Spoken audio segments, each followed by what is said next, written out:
नमस्कार दोस्तों, स्वागत है आपका एक और नई वीडियो में। तो आज की वीडियो में हम देखेंगे पराशरण दाब। पराशरण दाब क्या है, इससे जितने भी टॉपिक बनते हैं, जैसे पराशरण क्या है, अर्धपारगम्य झिल्ली क्या होती है, पराशरण दाब क्या होता है और प्रतिलोम पराशरण तथा जल शोधन। ये जो टॉपिक है बहुत ही इम्पोर्टेंट है, ये एग्जाम में अक्सर पूछ लिया जाता है और एक क्लास 12th केमिस्ट्री का टॉपिक है। सब कुछ डिटेल से समझेंगे और लास्ट में मैं ये भी बता दूंगा कि आप इसकी बिल्कुल फ्री में पीडीएफ कहाँ से डाउनलोड कर सकते हैं। तो बिना देरी किए हुए अपने टॉपिक पे आ जाते हैं और समझना चालू करते हैं। सबसे पहले चलिए हम समझ लेते हैं कि पराशरण क्या है। ध्यानपूर्वक थोड़ा यहाँ पर समझना, फिर मैं बता भी दूंगा चित्र बनाकर कि किस तरीके से पराशरण होता है, क्या होता है। विलायक के अणुओं का कम सांद्रता के विलयन से अधिक सांद्रता के विलयन की ओर अर्धपारगम्य झिल्ली में से प्राकृतिक प्रवाह परासरण कहलाता है। यानी विलायक के अणु, यानी कम सांद्रता वाला एक विलयन है, उसके विलायक के अणुओं का कम सांद्रता के विलयन से अधिक सांद्रता के विलयन की ओर अर्धपारगम्य झिल्ली में से प्राकृतिक प्रवाह परासरण कहलाता है। अब थोड़ा चित्र द्वारा समझिए। जैसे मेरे पास एक ये कटोरा है और इसमें मैंने रख दिया है, ये बीच में अर्धपारगम्य झिल्ली है। इधर कम सांद्रता वाला विलयन है, कम सांद्रता वाला यानी कम गाढ़ा आप समझ सकते हैं, और यहाँ अधिक सांद्रता वाला विलयन है। अब ये आप थोड़ा कॉमन सेंस लगाइए कि जैसे जो ज़्यादा गाढ़ी चीज़ होती है वो एक पतली सी, आप समझ लीजिए छन्नी जैसे है, चलनी जिससे हम आटा वगैरह चालते हैं, उससे जो गाढ़ा वाला होगा वो क्या उससे पार होगा? उस पर अगर हम चलनी में डालें तो क्या दूसरी साइड निकलेगा? नहीं निकलेगा, अगर अधिक गाढ़ा है। और जो दूसरा है, जैसे पतला हम कोई विलेन डालते हैं या पतला पानी हम उस पे डालते हैं तो आसानी से दूसरी साइड पार हो जाएगा। अब क्यों पार हो जाएगा? क्योंकि वो पतला है, उस वो अधिक सांद्रता उसकी नहीं है, कम सांद्रता है। तो ऐसे ही ये जो अर्धपारगम झिल्ली है ये भी इसी तरीके का काम करती है, चलनी जैसा काम करती है। अब ये अधिक सांद्रता वाला है और ये कम सांद्रता वाला है।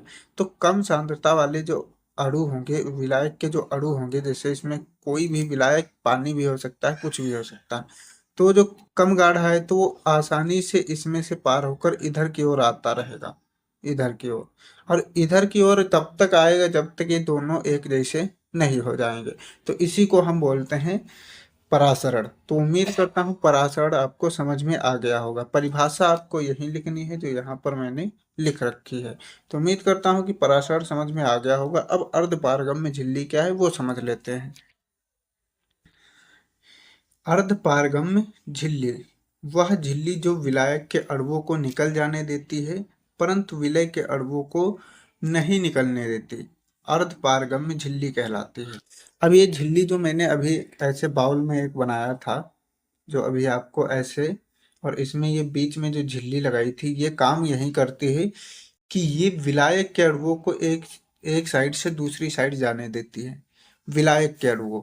और विलय जो होता है उसके अणुओं को वापस नहीं जाने देती, यानी एक साइड से दूसरी साइड नहीं जाने देती है। अब कुछ बच्चों को थोड़ा कन्फ्यूजन होगा अगर नहीं ध्यान से समझ में आया है कि विलायक क्या होता है और विलय क्या होता है, क्योंकि यहाँ पर सब विलय विलायक ही चल रहा है। तो ये है क्या, ये भी थोड़ा समझ लेते हैं ऐसे मोटा मोटी। और कुछ नहीं है, जैसे आपके पास आप जब शरबत घोरते हैं, शरबत बनाते हैं, शरबत में पानी लेते होंगे, पानी में थोड़ा चीनी डालते होंगे, नमक डाल लिया, नींबू डाल लिया। तो पानी जो हमेशा रहता है वो विलायक रहता है। पानी क्या होता है? विलायक रहता है। अब पानी में हम क्या क्या चीजें डाल रहे हैं वो सब आ जाएगा विलय में। यानी एक ऐसी चीज जो परमानेंट विलायक रहेगी और बाकी उसमें हम कुछ भी डालेंगे वो विलय रहेगा। जैसे हमने शरबत बनाने के लिए चीनी डाली, नींबू डाला, नमक डाला, ये सब विलय है और पानी क्या था? विलायक था। यानी जिसमें हम घोलते हैं वो विलायक होता है और जिसे हम घोलते हैं वो विलय होता है। तो उम्मीद करता हूँ समझ में आ गया होगा। जिसमें घोला जाएगा वो होगा विलायक और जिसे घोला जाएगा वो क्या होगा? विलय होगा।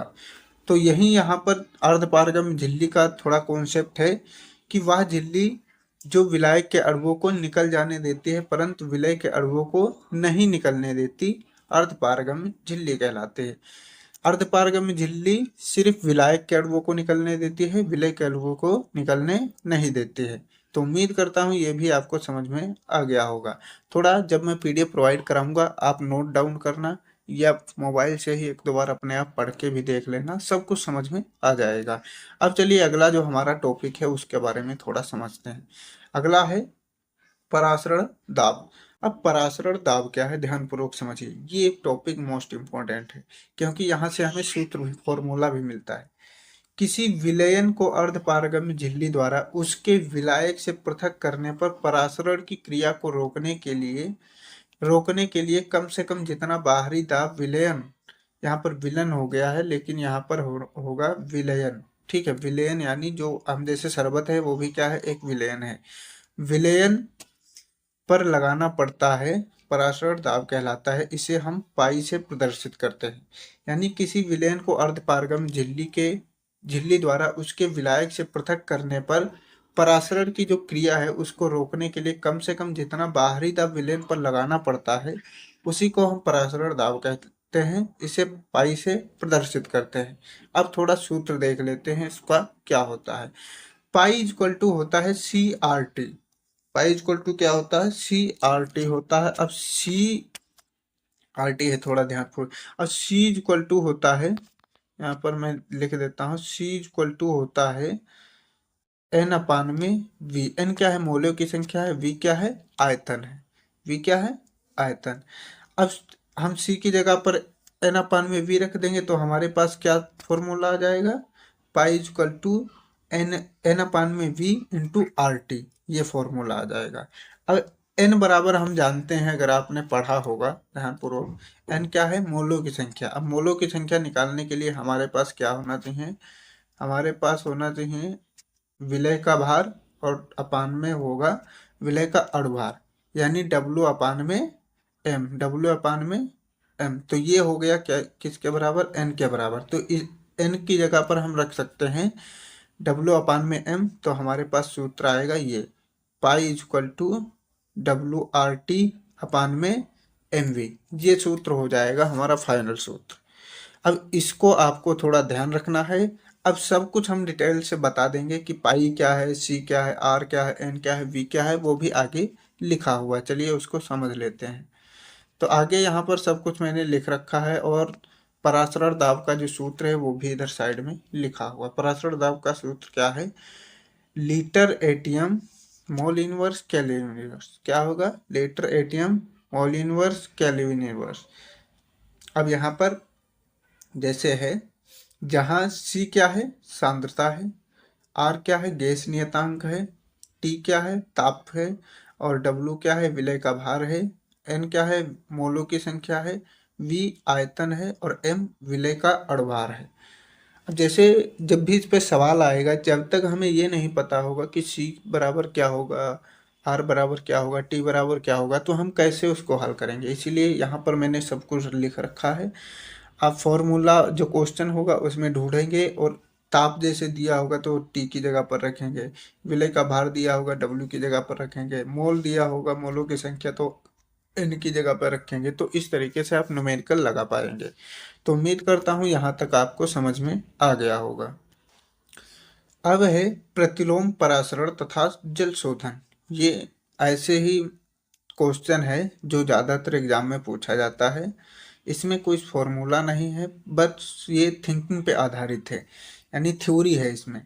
यदि विलयन पर उसके परासरण दाब से अधिक दाब प्रयुक्त करें तो अर्धपारगम्य झिल्ली के माध्यम से विलयन में विलायक का प्रवाह शुद्ध विलायक की ओर होने लगता है। इस प्रक्रिया को प्रतिलोम परासरण कहते हैं, यानी परासरण का उल्टा, प्रतिलोम परासरण।